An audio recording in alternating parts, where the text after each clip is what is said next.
रविशंकर दत्ता भी कोलकाता से इस वक्त हमारे साथ है। रविशंकर, बताइए यहां पर क्या मैसेज देना चाहते हैं राज्यपाल, और क्या टीएमसी नेताओं का रिएक्शन है इस दौरे पर? देखिए, राज्यपाल का सीधा मैसेज है कि मैं टेस्ट करना चाहता हूं जिस रास्ते से जेपी नड्डा गए थे और उनके ऊपर हमला हुआ था। मैं चाहता हूं कि अगर मेरे ऊपर हमला होता है, क्योंकि राज्यपाल बार बार कह रहा है पश्चिम बंगाल का लॉ एंड ऑर्डर सिचुएशन खराब है, ममता बनर्जी का रोल जहां पे ख़त्म होता है वहां से मेरा रोल शुरू होता है। प्रेसिडेंशियल रूल के लिए वो बार बार कह रहे हैं कि अगर ऐसा हुआ तो हम ऐसा कर सकते हैं। तो वो टेस्ट करना चाह रहे थे टेम्परमेंट को, लेकिन कहीं पे जब जेपी नड्डा पे हमला हुआ उसके बाद प्रशासन ने एक्शन लिया है। अभी तक लोगों को अरेस्ट किया गया है, राकेश सिंह के खिलाफ FIR हुआ है।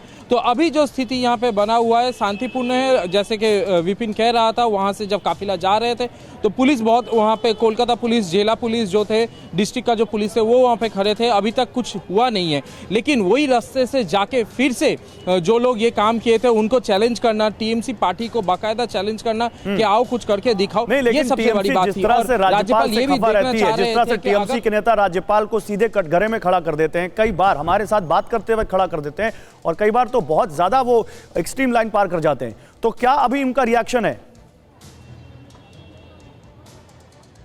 देखिए, अभी तक तो इन्होंने कोई रिएक्शन नहीं दिया है, क्योंकि राज्यपाल अभी बस पहुंचे। इसके बाद उनका प्रेस कॉन्फ्रेंस होने वाला है। शायद प्रेस कॉन्फ्रेंस के बाद राज्यपाल का बयानबाजी के ऊपर ही टीएमसी कुछ रिएक्शन देंगे, लेकिन अभी तक तृणमूल कांग्रेस का कोई रिएक्शन इन पे नहीं मिला है। लेकिन ये कहना है कि पिछली बार जो हुआ था वो बीजेपी के, जैसे टीएमसी का एक अंदर ही जो वो कह रहे हैं, कैमरे के सामने नहीं आके कह रहे हैं कि पिछले बार जब वहाँ पे जेपी नड्डा का काफिला जा रहा था, बीजेपी की तरफ से उकसाया गया था, ये तृणमूल का आरोप था। इस बार भी ये कहना है कि इस बार कोई एक प्रशासनिक प्रधान जा रहा है, वहाँ पे कोई उकसाने का बात है ही नहीं, और इसीलिए उनके जो काफिले उन पे हमला करना या तो ऐसा कुछ सोचना, ये तृणमूल कांग्रेस नहीं सोच रहा है। ये अंदर की खबर है, लेकिन सामने आके कैमरा के सामने ये कोई कहना नहीं चाह रहा है जब तक राज्यपाल कोई बयानबाजी ना करे। आपके साथ जुड़ता हूं, फिर आपसे एक जानकारी लूंगा, लेकिन इस बीच पश्चिम बंगाल के विधानसभा चुनावों से पहले एक और बड़ी खबर है जो पश्चिम बंगाल का सियासी मूड्स बताएगी, क्योंकि मार्च में दिखेगा बंगाल विधानसभा चुनाव का ट्रेलर। ये क्यों कह रहे हैं हम?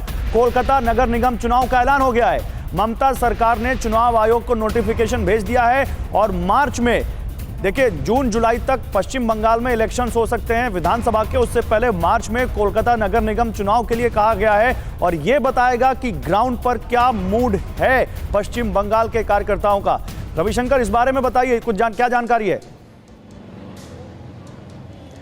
देखिए, सबसे बड़ा ये इसमें कुछ पहलू हैं, इसको जो आपको समझना पड़ेगा। इसका कारण ये है कि ममता बनर्जी पहले से ये चाह रहे थे कि कोलकाता कॉरपोरेशन जो इलेक्शन हो वो ना हो, लेकिन सुप्रीम कोर्ट में क्यों भी विपक्ष चले गए थे, तो सुप्रीम कोर्ट के ऑर्डर के मुताबिक आपको इलेक्शन करना पड़ेगा। तो ममता बनर्जी का सरकार ने मार्च में इलेक्शन घोषणा किया, लेकिन पश्चिम बंगाल में 172 म्यूनिसिपल कॉरपोरेशन का इलेक्शन पेंडिंग है। याद रखिए, 172 जो पूरा पश्चिम बंगाल में छाया हुआ है, सिर्फ कोलकाता नहीं। कोलकाता एक म्यूनिसिपल कॉरपोरेशन इलेक्शन है।